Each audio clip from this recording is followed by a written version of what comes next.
حضرت علی رضی اللہ تعالیٰ عنہ حضور اقدس صلی اللہ تعالیٰ علیہ وسلم کا ارشاد نقل کرتے ہیں کہ جس شخص نے قرآن کریم کو پڑھا پھر اس کو حفظ یاد کیا اور اس کے حلال کو حلال جانا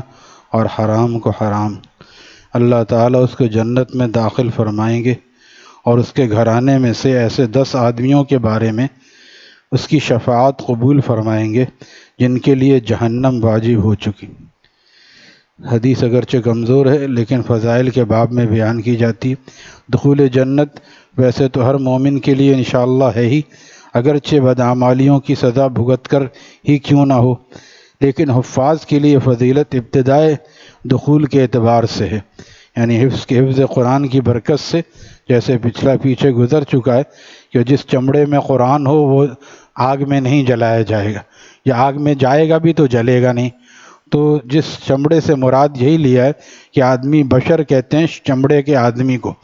بشر کہتے ہیں کھال والا آدمی، تو جس کھال والے آدمی کے دل میں قرآن ہوگا اس کو انشاءاللہ اگر خدا نہ خواستہ اپنی بدعمالی کی وجہ سے وہ جہنم میں گیا بھی تو بھی آگ اس کو جلا نہیں سکے گی، قرآن کی کرامت کی وجہ سے، قرآن کی برکت کی وجہ سے۔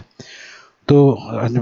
اگر مسلمان 5 وقت کی نماز کی پابندی کرے اور گناہ سے بچنے کی کوشش کرے تو ہر مسلمان اول وہلے میں جنت میں جا سکتا ہے، لیکن جو بالکل غافل ہیں، دین سے دور اور نماز روزے سے دور، تو وہ بھی کبھی نہ کبھی کلمے کی برکت سے جائیں گے، لیکن کتنا عرصہ جہنم میں رہنا پڑے گا یہ نہیں کہا جا سکتا۔ اور اللہ کا فضل ہو جائے، آخر وقت میں بھی توبہ نصیب ہو جائے، بعضوں کو بڑھاپے میں توبہ نصیب ہو جاتی ہے، جگر مراد آبادی ساری زندگی شراب پیتے رہے لیکن آخر عمر میں توبہ کی توفیق ہو گئی۔ اللہ تعالیٰ اتنے کریم ہیں کہ آخر عمر میں بھی کوئی توبہ کر لے تو اللہ تعالیٰ یہ نہیں فرماتے اب 60-70 سال کے ہو گئے اب کیا آئے ہو، بلکہ 80-90 سال کا بھی کوئی ہو، جب تک اس کے ہوش و حواس دنیا میں سلامت ہیں اللہ تعالیٰ توبہ قبول فرماتے ہیں۔ معلوم یغرغر کا مطلب یہ ہے کہ جب نزع کا وقت شروع ہو جائے اور آخرت منکشف ہو جائے، سامنے آ جائے، تب توبہ قبول نہیں ہوتی، اس سے پہلے جب تک انسان چاہے توبہ کر سکتا ہے۔ اس لیے توبہ کرنے میں مزید دیر نہیں کرنی چاہیے اور گناہوں سے بچنے کی کوشش کرنی چاہیے، تاکہ آدمی جانا تو ہے صحیح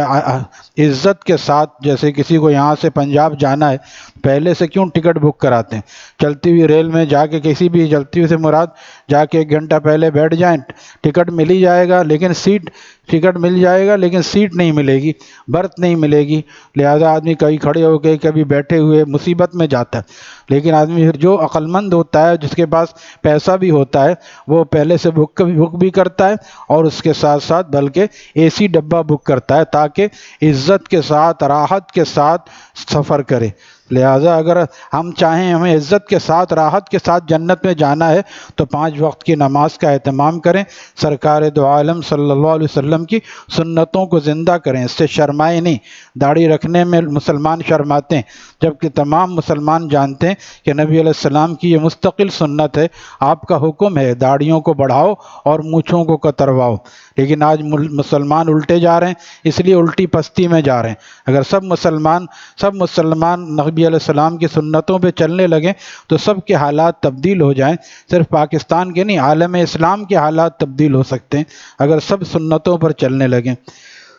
تو فرما رہے ہیں لیکن حفاظ کے لیے فضیلت خاص ہے ابتدائے دخول کے اعتبار سے۔ وہ 10 شخص جن کے بارے میں شفاعت قبول فرمائی گئی وہ فساق و فجار ہوں گے جو مرتکب کبائر ہیں، اس لیے کہ کفار کے بارے میں تو شفاعت ہے ہی نہیں، جس نے کلمہ نہیں پڑھا یا کلمے کا انکار کر دیا خدا نخواستہ، تو جو کافر یا مرتد ہے اس کی تو شفاعت ہے ہی نہیں، کوئی بھی نہیں کر سکتا، انبیاء بھی اس کی شفاعت نہیں کر سکتے۔ نوح علیہ السلام نے جو اپنے بیٹے کی سفارش کی تھی، اللہ تعالیٰ نے ان کو عذاب نازل فرمایا، آئندہ اب مجھے اس کے بارے میں نہ کہنا، کیونکہ انہو لیس من اہلک، حالانکہ اہل علم نے لکھا ہے کوئی بھی نبی، کسی بھی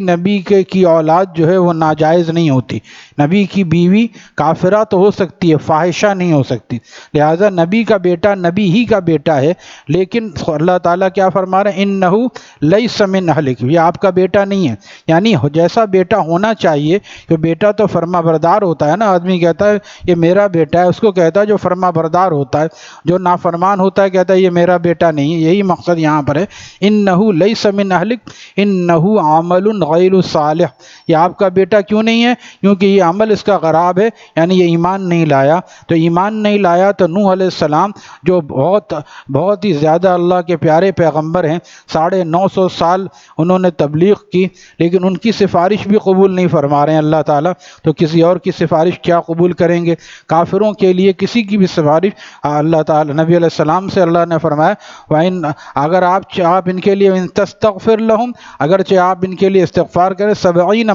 مرہ، اگر آپ ان کے لیے 70 مرتبہ استغفار کریں فلن یغفر اللہ تعالیٰ ہرگز معاف نہیں کریں گے، کافروں مشرکین کی شفاعت قبول نہیں ہوگی۔ لہذا مسلمانوں کی لیکن چاہے کتنا بھی بڑا گناہ گار ہو اس کی شفاعت قبول کی جائے گی۔ اسی لیے اپنے خاندان میں اپنے بچوں میں کسی کو حافظ بنانے سے یہ فائدہ ہے، اگر خدا نخواستہ اپنی بدعمالی کی وجہ سے جہنم میں جانے لگا تو امید ہے کہ وہ بچے ہمیں جو ہے بچا لیں گے کہ بھئی یہ ہمارے ابا ہیں، ہمارے چاچا ہیں، ہمارے ماموں ہیں، تو قریب والوں کو اور ایسے لوگوں کو جو دنیا میں ان کے ساتھ اچھے تعلقات رکھتے تھے۔ ہمارے شیخ مرشد رحمہ اللہ تعالیٰ فرماتے تھے حفاظ اور علماء سے اچھے تعلقات رکھا کرو، ان کو ٹافی وافی کھلا دیا کرو، جو بھی پسند کی چیز ہو، چھوٹی موٹی ہو، لیکن ان کو اگر ملا کہہ کے چڑھاؤ گے تو قیامت کے دن وہ شفاعت نہیں کریں گے۔ اور یہاں ان سے اچھا تعلق رکھو گے مولویوں سے اور حافظوں سے، تو امید ہے کہ کل جب ہمیں ضرورت پڑے گی تو ہمارے کام آئیں گے۔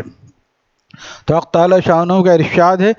کہ انہ من یشرک باللہ فقد حرم اللہ علیہ الجنہ، کہ جو شرک کرتا ہے اس پر اللہ تعالیٰ نے جنت کو حرام کر دیا ہے اور جہنم میں جانا اس کا لازمی ہے۔ دوسری کا ارشاد ہے ما کان للنبی والذین آمنوا ان یستغفروا للمشرکین، یعنی نبی اور مسلمانوں کے لیے اس کی گنجائش بھی نہیں ہے کہ وہ مشرکین کے لیے استغفار کریں، اور استغفار کریں بھی تو بیکار ہے، اس لیے اس کی گنجائش بھی نہیں ہے۔ جب بتا دیا اب کوئی استغفار نہ کرے وغیرہ وغیرہ، نصوص اس مضمون میں صاف ہیں کہ مشرکین کی مغفرت نہیں ہے، اس لیے حفاظ کی شفاعت سے ان مسلمانوں کی شفاعت مراد ہے جن کے معاصی کی وجہ سے ان کا جہنم میں جانا واجب ہو جاتا ہے۔ جو لوگ جہنم سے محفوظ رہنا چاہتے ہیں ان کے لیے ضروری ہے کہ اگر وہ حافظ خود نہ بن سکے تو کم از کم اپنے کسی قریبی رشتہ دار ہی کو حافظ بنا دیں، اس کے طفیل یہ بھی اپنی بدعمالیوں کی سزا سے محفوظ رہ سکیں گے۔ اللہ تعالیٰ کے کس قدر انعام ہے اس شخص پر جس کے باپ، چاچا، تایا، دادا، نانا، ماموں سبھی حافظ ہیں، یہ اپنے بارے میں فرما رہے ہیں۔ حضرت شیخ مولانا زکریا صاحب اپنے بارے میں فرما رہے ہیں کہ اس شخص پر اللہ کا کتنا انعام ہے، اپنا کمال نہیں ہے، یہ اللہ کا فضل ہے کہ جس کے چاچا، تایا، نانا، دادا اور نیچے بیٹے اور پوتے سب اس کے حافظ ہیں۔ لہٰذا ایسے لوگ تو پورے خاندان کے خاندان انشاءاللہ جنت میں جائیں گے۔ اس کا ایک طریقہ اور ہے، بالفرض کوئی کہے میرا تو بیٹا ہی نہیں، اور بیٹیاں اکثر حفظ کر بھی نہیں سکتی اور کرتی بھی ہیں تو یاد نہیں رہ پاتا، شادی شدہ زندگی میں اپنے لگ جاتی ہیں، تو اس کا طریقہ یہ کسی بچے کو حفظ کرانے میں اس کی فیس وغیرہ دے دے، لانا لے جانا کر دے، کچھ معاونت کر دے، تو بھی انشاءاللہ امید ہے یہ چیز بھی وہاں پر کام آئے گی، کیونکہ اللہ تعالیٰ جس کے پاس کوئی چیز نہیں ہے تو اس کو ایسی چیزوں سے بھی اللہ تعالیٰ اس پر فضل فرما دیتے ہیں کہ کوئی ایسا کام کرے۔ ہمارے شیخ فرماتے تھے ہر آدمی قاری اور عالم نہیں ہوتا، نہ وہ مدرسے میں قرآن و حدیث پڑھا سکتا ہے، نہ وہ قرآن شریف پڑھا سکتا ہے، لیکن اگر کسی ایک قاری کی تنخواہ وہ اپنے ذمے لے لے گا، تنخواہ یا عادی تنخواہ جتنا بھی ہو سکتا ہے، یا تاکہ مدرسے میں میرا پیسہ لگے اور اس سے حافظ اور قاری پیدا ہوں، تو اس سے انشاءاللہ جتنے پیدا ہوں گے اس کے پیسے سے یہ سب انشاءاللہ قیامت کے دن اس کے لیے شافی بنیں گے، شفاعت کریں گے۔ تو اتنا اللہ تعالیٰ نے یہ سب مواقع مسلمانوں کے لیے رکھے ہوئے ہیں کہ ہم اگر نہ کر سکے تو کم از کم دوسروں کو کروا دیں، اور جو ہم کر سکتے ہیں یعنی نماز روزے کا اہتمام، سنتوں کا اہتمام، وہ تو کرنا ہی چاہیے۔ الحمدللہ رب العالمین۔